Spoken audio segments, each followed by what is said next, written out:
पहला प्रश्न। भगवान, कुरान की जो प्रार्थना है उसके 3 हिस्से हैं, पनाह, अल फातिहा और सूरत इखलास मैत्री। सूरत इखलास इस प्रकार है, बिस्मिल्लाहिर रहमानिर रहीम,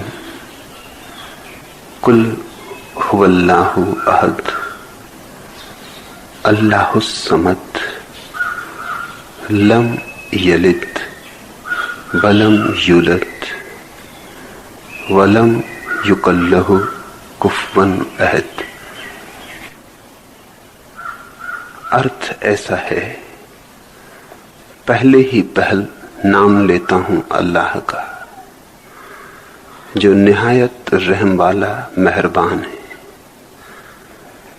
ए पैगंबर, लोग तुम्हें खुदा का बेटा कहते हैं और तुमसे हाल खुदा का पूछते हैं, तो तुम उनसे कहो कि वह अल्लाह एक है, अल्लाह बेनियाज है, उसे किसी की भी गरज नहीं, न उसका कोई बेटा है और न वह किसी से पैदा हुआ है और न कोई उसकी बराबरी का है।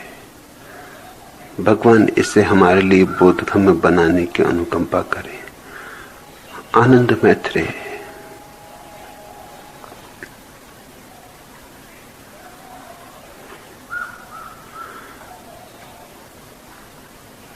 कुरान अत्यंत सीधे साधे हृदय का वक्तव्य है।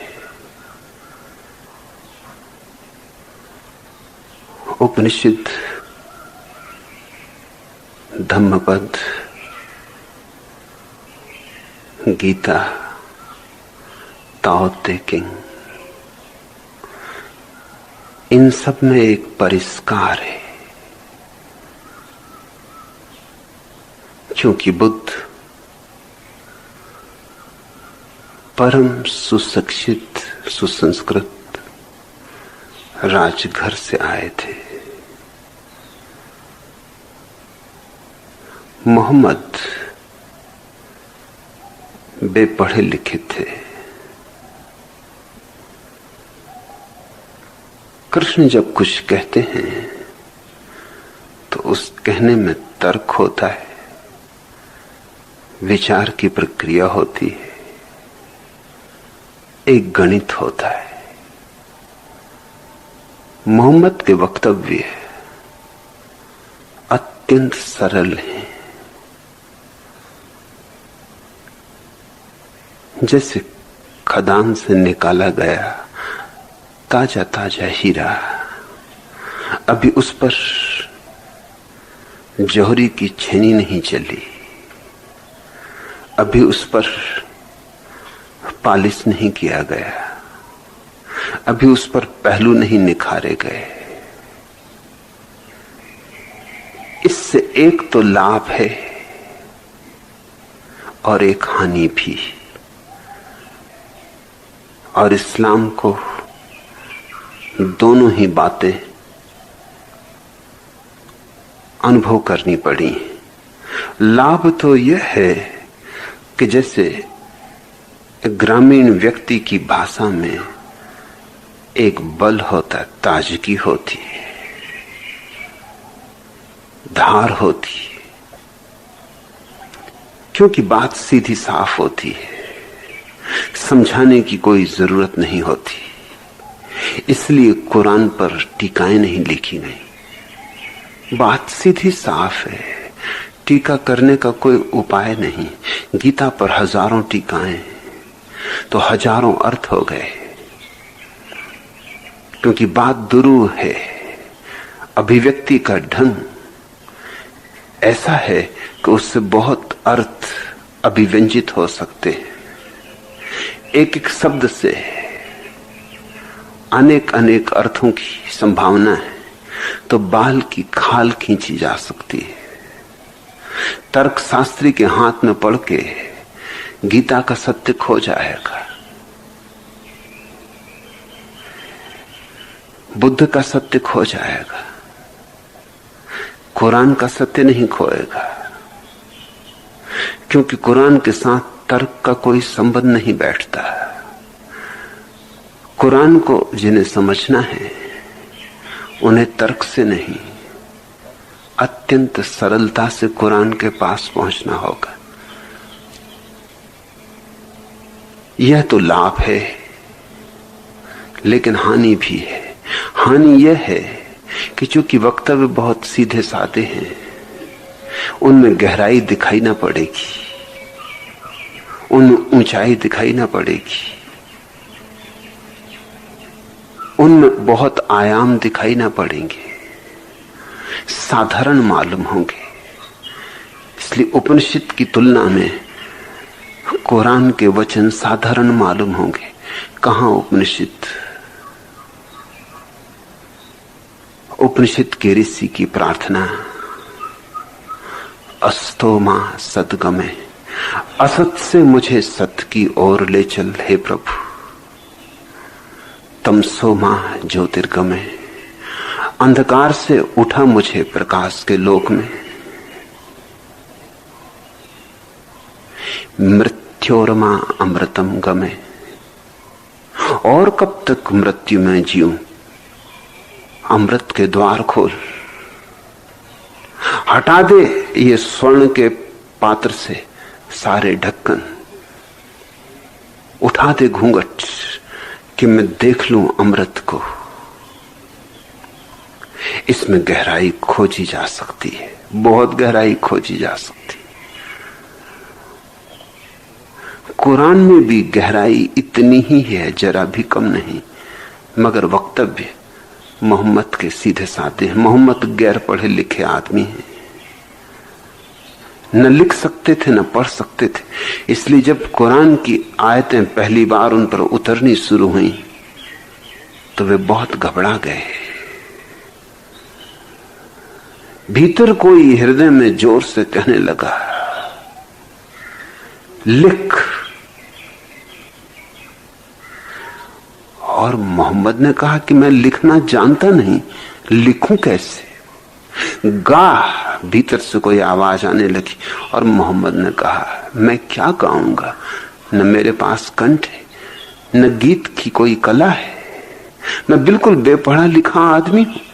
क्या गाऊं, क्या लिखूं, कैसे लिखूं, कैसे गाऊं? वो इतने घबरा गए कि घर भागे आ गए। पहाड़ पर बैठे थे मौन में।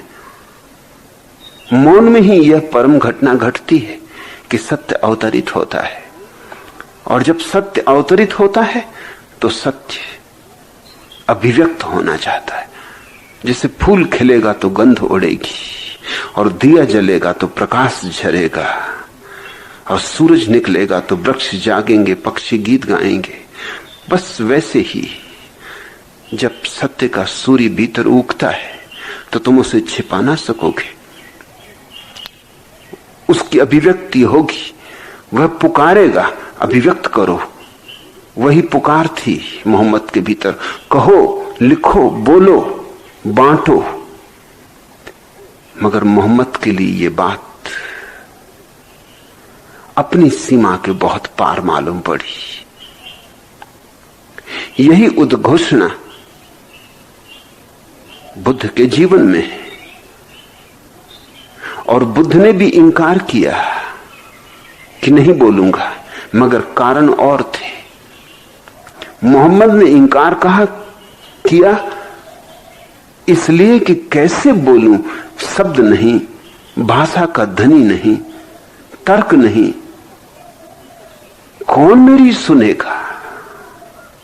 लिखूं तो कैसे लिखूं, मुझे लिखना भी नहीं आता। पढ़ूं तो क्या पढ़ूं, मुझे पढ़ना भी नहीं आता। ये कारण थे मोहम्मद के। बुद्ध को भी जब सत्य की अभिव्यक्ति हुई तो कथा है, वह कथा तो प्रतीकात्मक है। जैसे ये मोहम्मद की बात प्रतीकात्मक है कि कोई भीतर बोला कि बोल, गा, गुनगुना। ऐसे ही बुद्ध से देवताओं ने अवतरित होकर स्वर्ग से कहा, अभिव्यक्ति दो, बांटो, कहो, चुप न रह जाओ। बुद्ध ने भी कारण बताए कि क्यों चुप, लेकिन कारण बड़े अलग थे। उससे दो व्यक्तित्वों के भेद पता चलता है। बुद्ध ने कहा, बोलूंगा, कौन समझेगा? फर्क समझना। मोहम्मद ने कहा, कैसे बोलूं, मेरी समझ क्या? बुद्ध ने कहा, कहूंगा मगर कौन समझेगा? ये बात इतनी गहरी, किससे कहूं? मोहम्मद ने कहा, कैसे कहूं? बुद्ध ने कहा, किससे कहूं? जिससे कहूंगा वही कुछ का कुछ समझेगा, गलत समझेगा।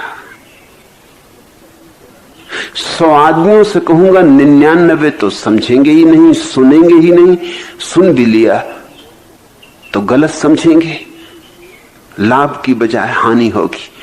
और 100वां आदमी, एक आदमी 100 में अगर ठीक भी समझा तो उसके लिए मुझे कहने की जरूरत नहीं है। देवताओं ने पूछा, क्यों? तो बुद्ध ने कहा, इसलिए कि जो मेरी बात को सुनते ही ठीक समझ लेगा वो मेरे बिना भी जान लेगा। आखिर मैंने भी बिना किसी के कहे जान लिया।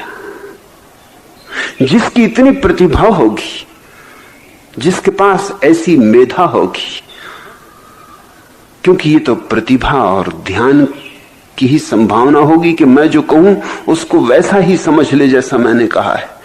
जिसके पास ऐसा निखार होगा, ऐसी तीक्ष्णता होगी, वो क्या मेरे लिए रुका रहेगा? मेरे बिना भी पहुंच जाएगा। दिन 2 दिन की देर हो सकती, लेकिन उस एक के लिए बोल के 99 के जीवन में मैं व्यर्थ का उपद्रव खड़ा नहीं करना चाहता, इसलिए नहीं बोलूंगा। मैं तुम्हें भेद दिखाना चाहता हूं।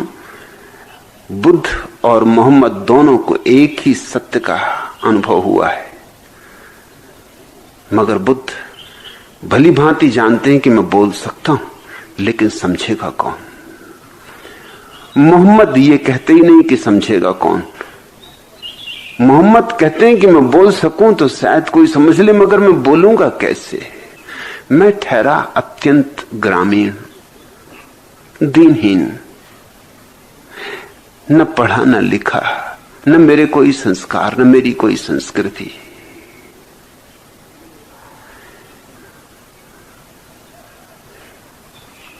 बुद्ध को राजी कर लिया देवताओं ने, क्योंकि वे तर्क खोज लाए। बुद्ध के लिए तर्क खोजना पड़ा। वे तर्क खोज लाए, उन्होंने सोच विचार किया, मंत्रणा की, फिर लौटे और उन्होंने कहा, आप ठीक कहते कि जो समझ सकता है वो आपके बिना भी समझ लेगा, हम राजी।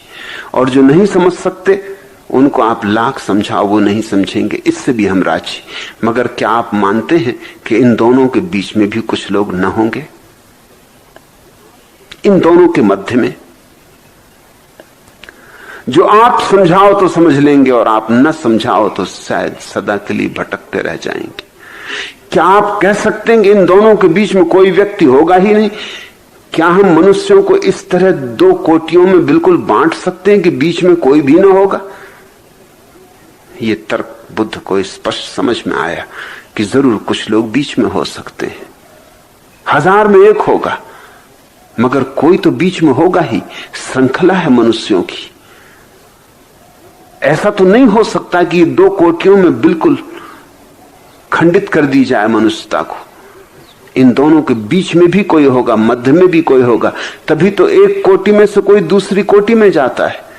बच्चा जवान होगा तभी तो बूढ़ा होता।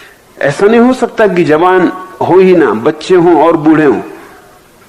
बीच की सीढ़ी तो पार करनी ही होगी। वो जो एक आदमी 100वां हो गया है, वो कभी 99 का हिस्सा था, पार करके गया है उस सीमा को जो दोनों के बीच में। कभी तो ऐसा रहा होगा जब बीच की सीमा पर रहा होगा, और जरूर बहुत लोग होंगे जो बीच की सीमा पर होंगे, जो अपने से नहीं जाग सकेंगे, जिन्हें कोई जगाने वाला मिल जाए इशारा देने वाला मिल जाए तो शायद चल पड़े। बुद्ध राजी हो गए, मोहम्मद भी राजी हुए, लेकिन मोहम्मद को राजी करने का ढंग ये नहीं हो सकता था। मोहम्मद को तर्क नहीं दिए जा सकते थे। भीतर की आवाज कहती गई कि मोहम्मद मैं तुझसे कहता हूं बोल, तू बोल, फिक्र छोड़। जब मैं कहता हूं तो तू बोल, तुझे बोलना ही होगा, कोई तर्क नहीं, सीधा आदेश है। ऐसी वीडियो देखने के लिए हमारा चैनल सब्सक्राइब करें। बुद्ध को देवताओं को कुछ कहना पड़ा तो बुद्ध की बुद्धि से ही संबंध जोड़ना पड़ा। एक विकसित बुद्धि है। मोहम्मद के पास हृदय, बुद्धि नहीं।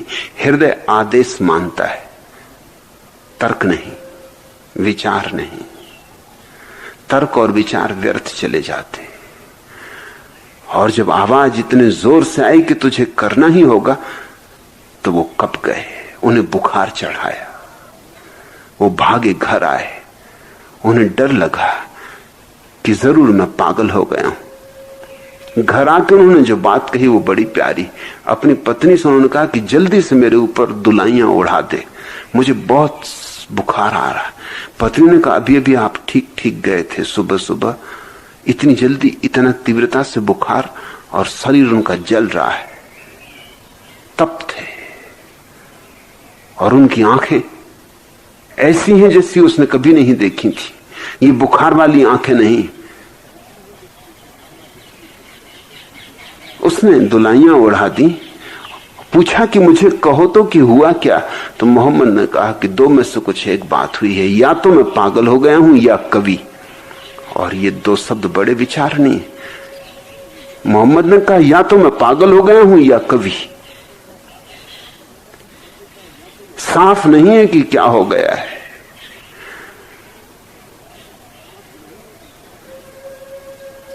विक्षिप्त हो गया हूं लगता है, भीतर से कुछ आवाज आ रही जो कभी नहीं आई थी। और यह हो सकता है मैं कवि हो गया हूं, क्योंकि सुना है कि कवियों को भीतर से आवाज आती, अंतर्वाणी उठती। पत्नी ने कहा कि तुम्हारी आंख देख के मैं कह सकती हूं कि कुछ अभूतपूर्व घटा है। तुम्हारी आंखों में ऐसी चमक कभी न थी और तुम्हारे चेहरे पर ऐसी आभा कभी न थी। तुम घबरा गए हो, बेचैन हो, इसलिए बुखार है, अन्यथा तुम आविष्ट हुए हो। तुम्हारे ऊपर कोई विराट ऊर्जा उतरी, तुम उसे पचा नहीं पा रहे हो। तुम विश्राम करो, सब ठहर जाएगा। इस कारण मोहम्मद की पत्नी ही उनकी पहली शिष्या थी, वही पहली मुसलमान थी, क्योंकि उसने ही पहले संदेश सुना। फिर धीरे धीरे उसने पूछा कि क्या तुम्हारे भीतर हो रहा, मुझे कहो। जो उन्होंने कहा वो सीधा साफ था, लेकिन उसमें गहराइयां भी थी। ये वचन भी सीधे साफ है। यूं ऊपर से देखोगे तो तुम प्रभावित न होगे, लेकिन जरा इनकी गहराइयों में उतरोगे, इन हीरों पर थोड़ी धार रखनी होगी, थोड़े पहलू निखारने होंगे, इन हीरों की थोड़ी सफाई करनी होगी।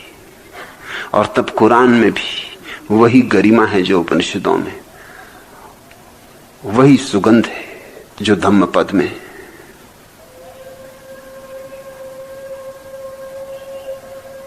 बिस्मिल्लाहिर,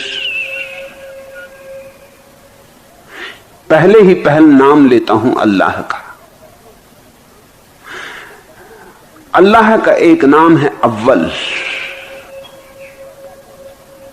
जो सबसे पहले है वही अल्लाह है, और जो सबसे बाद में बच रहेगा वही अल्लाह है। अल्लाह का दूसरा नाम है आखिरी। ये सीधी सादी बात है। पहला नाम अव्वल, जो प्रथम है, सर्वप्रथम है, और दूसरा नाम आखिरी, जो सबसे अंत में। शेष बीच में नाटक है, अभिनय। जैसे मंच पर कोई अभिनेता राम बन के आ जाता है, पर्दे से पीछे असलियत थी, पर्दे पर राम बन के आ गया है। खेलेगा राम का पार्ट, अभिनय अदा करेगा, धनुष्वाण लेके चलेगा, युद्ध करेगा,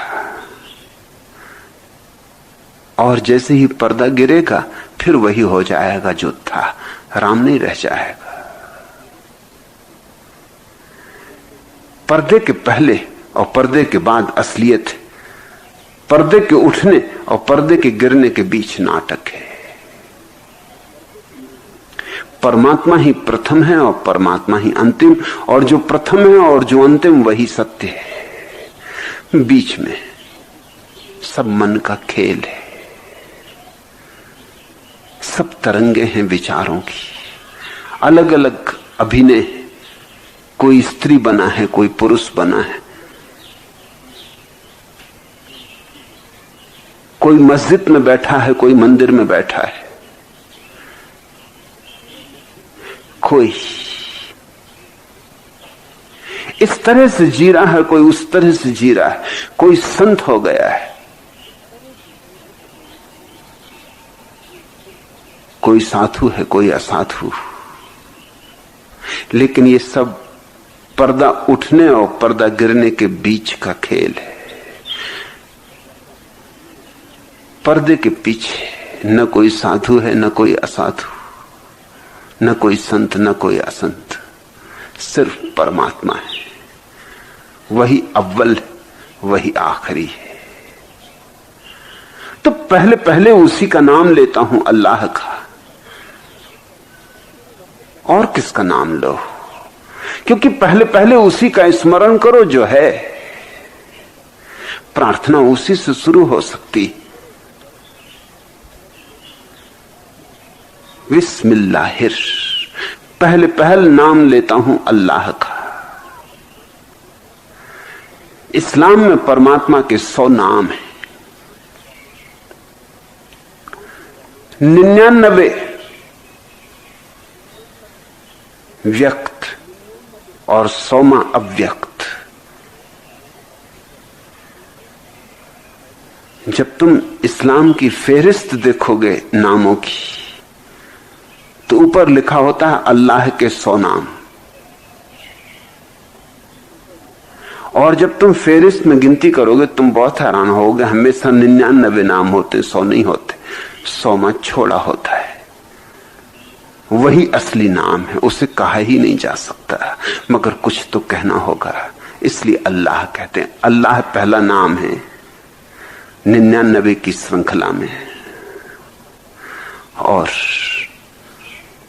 जो आखिरी नाम है, असली नाम है, उसे तो नाम भी नहीं दिया जा सकता। वह तो अनाम है, वह तो शून्य है।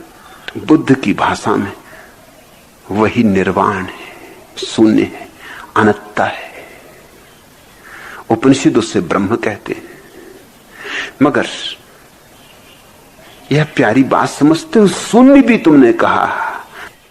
हालांकि कहा शून्य, मगर शून्य भी नाम हो गया।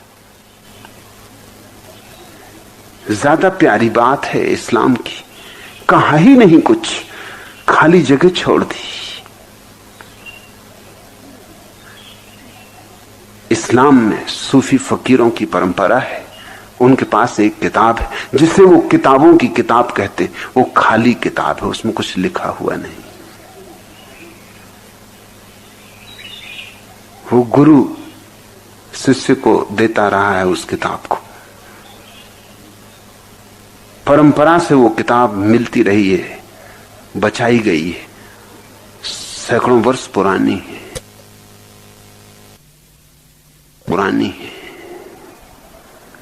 कुछ भी लिखा नहीं है, खाली पन्ने, कोरे पन्ने। और वैसा ही कोरा हो जाना है, वैसा ही खाली हो जाना है। जब तुम भी रिक्त हो जाओ, तुम्हारे भीतर भी कोई विचार की लिखावट न रह जाए, तभी जानना 100वां नाम, असली नाम उपलब्ध हुआ। मगर शुरुआत करने के लिए काम चलाओ। 99 नाम है। 99 इसलिए कि तुम्हें जो प्रीति कर लगे। दुनिया में बहुत तरह के लोग हैं, तरह तरह के लोग हैं, हर एक की अपनी अपनी प्रीति है, अपना अपना ढंग है। इसलिए एक ही नाम सबको शायद प्यारा भी ना लगे। तो सब तरह की रुचियों के लोगों के लिए 99 नाम है, लेकिन याद सबको दिलाए रखनी है कि तुम्हारा नाम काम चलाऊ है। असली नाम तो बोला नहीं जा सकता, सुना नहीं जा सकता। असली नाम तो अनुभव में आता है, और वह अनुभव ध्वनि नहीं है, नाद नहीं है, अनाहत है, परम शून्य का संगीत है, मौन संगीत है। इसलिए शास्त्रों को ठीक से पढ़ना हो तो पंक्तियों के बीच में पढ़ना, पंक्तियों में मत पढ़ना। पंक्तियों के बीच में जहां खाली जगह होती वहां शास्त्र है, पंक्तियों में तो शब्द है। शब्दों के बीच में पढ़ना जहां रिक्त स्थान होते हैं, क्योंकि वहीं सत्य है। और यही अवस्था तुम्हारे अंतर की भी है। एक विचार गया, दूसरा विचार आया, दोनों के बीच में थोड़ी जगह होती, उस जगह में ही झांक लो तो ध्यान हो जाए। मगर हम एक शब्द से दूसरे शब्द पर छलांग लगाते रहते, एक विचार से दूसरे विचार पर छलांग लगाते रहते। हम बीच में वो जो खाली जगह है उसको देखते ही नहीं, उसको हम यूं ही गुजर जाने देते हैं, हम उस पर ध्यान ही नहीं देते। वह हमारा गेस्टाल्ट नहीं। गेस्टाल्ट शब्द जर्मन भाषा का है और मनोविज्ञान ने उसे स्वीकार किया है, क्योंकि किसी दूसरी भाषा में वैसा शब्द नहीं। गेस्टाल्ट का अर्थ होता है देखने का एक खास रवैया। तुमने मनोविज्ञान की किताबों में या कभी कभी बच्चों की किताबों में एक तस्वीर देखी होगी। एक तस्वीर बनी होती है जिसको दो ढंग से देखा जा सकता है। एक ढंग से देखो तो तस्वीर में बूढ़ी स्त्री दिखाई पड़ती, और अगर तुम देखते रहो बूढ़ी स्त्री को, तो तुम चकित होते हो कि थोड़ी देर में बूढ़ी स्त्री तो विदा हो गई और उसकी जगह एक सुंदर युवा स्त्री दिखाई पड़ने लगी। अगर तुम उस युवा स्त्री को देखते रहो तो थोड़ी देर में वो भी विलीन हो जाएगी, फिर बूढ़ी स्त्री प्रकट हो जाएगी। और मजा यह है कि जब तुमने दोनों को भी देख लिया तस्वीर में, तब भी तुम दोनों को साथ साथ ना देख सकोगे, क्योंकि उन दोनों को बनाने वाली जो पंक्तियां हैं, जो लकीरें हैं, वो एक ही हैं। उन्हीं लकीरों से बूढ़ी बनी है, उन्हीं लकीरों से जवान स्त्री बनी। तो जब जवान स्त्री को देखोगे बूढ़ी नहीं देख पाओगे, अगर बूढ़ी को देखोगे जवान को नहीं देख पाओगे। जानते हो भली भांति कि इन्हीं लकीरों में जवान स्त्री भी छिपी, कई बार देख भी चुके हो, लेकिन जब फिर बूढ़ी स्त्री का गेस्टाल्ट तुम्हें पकड़ लेगा तो तुम लाख उपाय करो, जवान स्त्री दिखाई ना पड़ेगी। और तुम्हें मालूम है, तुमने देखा है, तुम जानते भली भांति कि यहीं कहीं है, मगर तुम कोशिश करो तो नहीं देख पाओगे। लेकिन अगर तुम बूढ़ी को गौर से देखते रहो तो अचानक गेस्टाल्ट बदलता है। बदलाहट इसलिए होती है कि मन स्थिर नहीं हो सकता, मन अथिर है, भागा हुआ है। तुम अगर बूढ़ी को ही देखते रहोगे, वो जल्दी ही बूढ़ी से भागने लगेगा, इधर उधर भागेगा, उसी भागदौड़ में वो जवान को खोज लेगा। अगर तुम जवान को ही देखते रहोगे, उसी भागदौड़ में वो फिर बूढ़ी को खोज लेगा। वो दोनों ही स्त्रियां उस एक ही तस्वीर में हैं। इस बदलते हुए ढांचे को गेस्टाल्ट कहते हैं। अब तुम जब अपने भीतर जाते हो और विचारों को देखते हो तो तुम्हारा गेस्टाल्ट एक है। एक विचार गया कि तुम बीच में जो थोड़ा सा अंतराल आता उसे नहीं देखते, दूसरा विचार आया उसको देखते हो। तुमने ध्यान ही नहीं दिया होगा जब तुम किताब पढ़ते हो कि दो शब्दों के बीच में खाली जगह भी है, या दो पंक्तियों के बीच में भी खाली कागज है। तुम तो बस शब्दों से छलांग लगाते चले जाते हो। एक छोटा बच्चा रास्ते के किनारे खड़ा है, उसे रास्ता पार करना है, बड़ी देर से खड़ा है। एक आदमी जो उसे देख रहा है, एक दुकानदार, उसने पूछा कि बेटा बात क्या, तू बहुत देर से यहां खड़ा हुआ है, तुझे उस तरफ जाना है तो मैं पहुंचा दूं। उसने कहा उस तरफ मुझे जाना है, लेकिन मैं देख रहा हूं कि जब खाली स्थान आए तो मैं निकल जाऊं। जब खाली स्थान मेरे सामने से गुजरे तो मैं निकल जाऊं। तुमने इस तरह नहीं सोचा होगा। तुम कार गुजरी, बस गुजरी, ट्रक गुजरा, ये तुम देखते हो।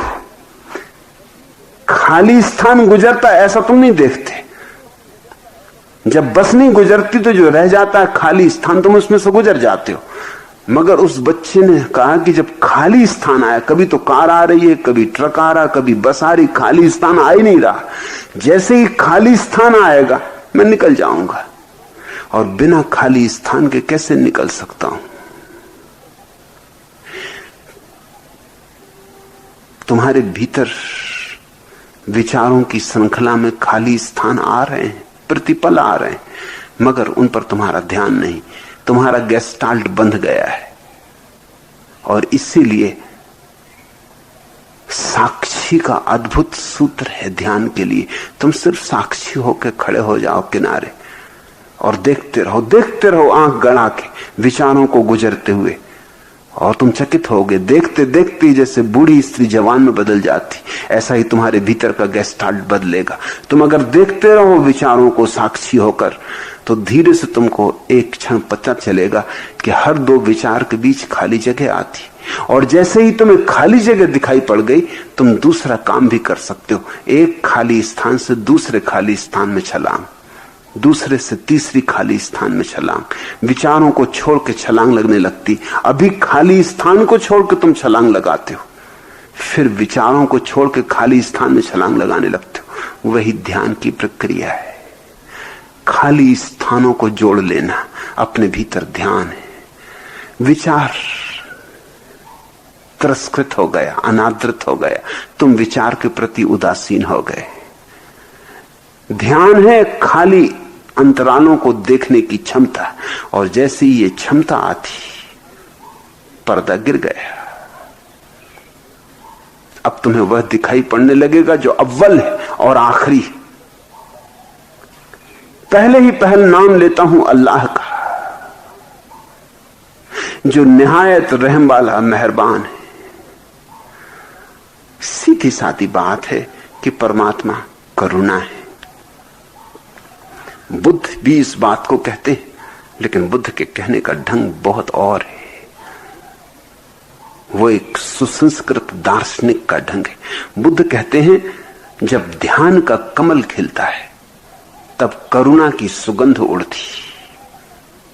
करुणा अंतिम उपलब्धि है समाधि की, और समाधि की कसौटी भी। जिसके जीवन में करुणा प्रकट हो, समझना कि उसे समाधि मिली। भीतर मिलती है समाधि, बाहर करुणा की गंध उड़ती। भीतर जलता है समाधि का दिया और बाहर करुणा की रोशनी फैलती। यही बात मोहम्मद अपने सीधे साधे ढंग से कह रहे हैं कि वह जो परमात्मा है, वह जो अव्वल है, वो जो पहले है और आखिरी, जिसका कोई नाम नहीं, लेकिन फिर भी जिसको नाम देना होगा, नहीं तो हम कैसे उसका स्मरण करें। वो निहायत रहम वाला मेहरबान है, वह महाकरुणा है। और इसमें इस बात की भी उद्घोषणा है कि भयभीत ना हो अपनी गलतियों से। उसकी करुणा तुम्हारी गलतियों से बहुत बड़ी है। डरो ना अपने पापों से, नाहक के पश्चाताप में मत पड़ो। तुम आदमी हो, भूल चूक स्वाभाविक है, लेकिन भूल चूक को तूल मत दो, तिल का ताड़ ना बनाओ। अक्सर तथाकथित धार्मिक व्यक्ति तिल के ताड़ बना लेते हैं। छोटी सी भूल को भी बहुत गुब्बारे की तरह फुलाते चले जाते हैं। छोटी सी भूल को भी बड़ा करके दिखाने लगते, उसमें भी अहंकार है। अगस्तीन की प्रसिद्ध किताब है कन्फेशंस।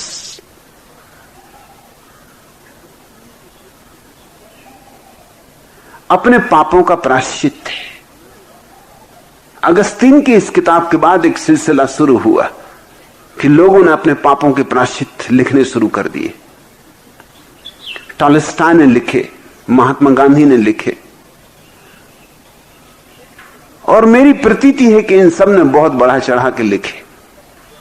छोटे छोटे पापों को भी खूब बढ़ा चढ़ा के लिखा।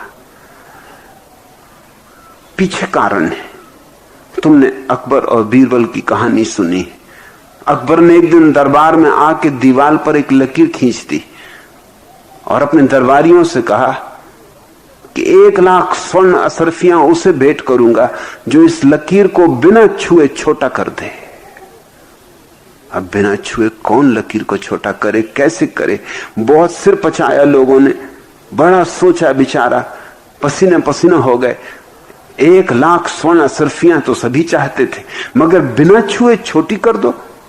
और तब बीरबल उठा और उसने उस लकीर के नीचे एक बड़ी लकीर खींच दी। उस लकीर को छुआ भी नहीं और लकीर छोटी हो गई। 1,00,000 स्वर्ण असरफियां उसने अपने बस्ते में बंद की और घर की तरफ चल पड़ा। उसने धन्यवाद भी नहीं दिया अकबर को, धन्यवाद देने की जरूरत भी नहीं थी। उसने काम करके दिखा दिया था। लकीर को छुआ नहीं और छोटा कर दिया। यही राज है इन तथाकथित प्रायश्चित के नाम पर बड़ा चढ़ाकर लिखे गए पापों में। पहले पाप को बड़ा करके दिखाओ तो फिर तुम्हारा पुण्य भी उसी अनुपात में बड़ा हो जाता है। फिर पुण्य की लकीर खींचो तो छोटा पाप होगा तो पुण्य भी छोटा ही होगा। अगर बड़ा पाप होगा तो पुण्य भी बड़ा होगा। इस गणित को समझ लेना। तुमने अगर 2 पैसे की चोरी की और चोरी का त्याग कर दिया तो लोग कहेंगे क्या खाक त्याग किया। अरे 2 पैसे की चोरी की, पहले तो चोरी भी की तो कुछ ढंग की ना की, और त्याग भी दिया तो क्या त्याग दिया? 2 ही पैसे ना। 2 अरब की चोरी करते तो 2 अरब का त्याग होता, फिर त्याग बड़ा होता क्योंकि चोरी बड़ी होती। इसलिए तो जैनों के 24 तीर्थंकर राजपुत्र हैं। कोई गरीब राजपुत्र नहीं हो सका, कोई गरीब तीर्थंकर नहीं हो सका। कैसे हो? क्योंकि त्याग कसौटी है। राजपुत्रों के पास त्यागने को कुछ है, गरीबों के पास त्यागने को क्या है? गरीब छोड़ेगा भी तो क्या छोड़ेगा? था ही क्या? लोग पूछेंगे एक झोपड़ा था, घास फूस का, उसे छोड़ भी दिया तो क्या खाक छोड़ दिया? राजमहल चाहिए, स्वर्ण महल चाहिए, तब त्याग का कोई मूल्य है। बुद्ध भी राजपुत्र है, कृष्ण और राम भी राजपुत्र है, हिंदुओं के अवतार, जैनों के तीर्थंकर, बुद्धों के बुद्ध, सब राजपुत्र हैं। इस दृष्टि से इस्लाम ने और ईसाइयत ने एक बहुत बड़ी क्रांति की। उस क्रांति का ठीक ठीक मूल्यांकन नहीं हुआ है। इस्लाम और ईसाइयत ने पहली बार 2 साधारण जनों को ईश्वर का पैगंबर घोषित किया। जीसस एक बढ़ई के बेटे थे, अत्यंत दीनहीन वर्ग। आप सभी का हमारे चैनल में स्वागत है। वीडियो को लाइक, शेयर और कमेंट करें। धन्यवाद।